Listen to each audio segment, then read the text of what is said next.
नमस्कार साथियों, धार्मिक बात में आपका स्वागत है। आज हम चर्चा करेंगे रंग भरी एकादशी की कथा।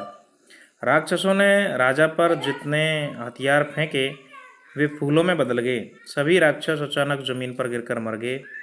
ये आमलकी एकादशी की कथा सुनने के कारण हुआ। फागुन माह के शुक्ल पक्ष की एकादशी को आमलकी एकादशी या रंग भरी एकादशी भी कहा जाता है। पौराणिक कथाओं के अनुसार वैदिश नामक नगर में राजा चैथरथ थे, जो धार्मिकता के लिए जाने जाते थे।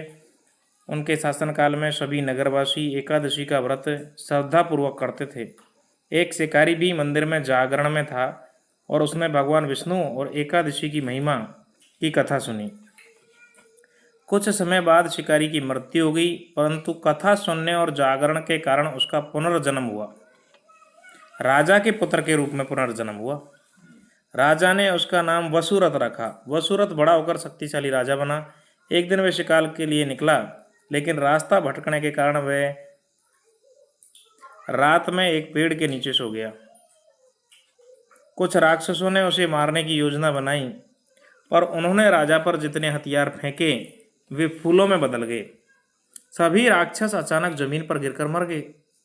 जब राजा वसुरथ की नींद खुली तो उसने देखा कि उनके शत्रु मृत पड़े हैं। वह हैरान था कि किसने उसकी रक्षा की।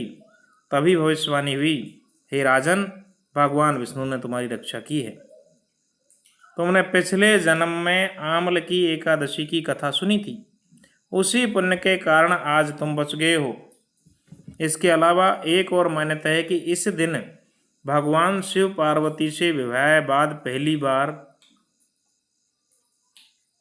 काशी आए थे, इसलिए इस दिन भगवान विष्णु और शिव की पूजा की जाती है। ये आज हमने चर्चा की है आमलकी एकादशी या रंग भरी एकादशी की कथा। धन्यवाद।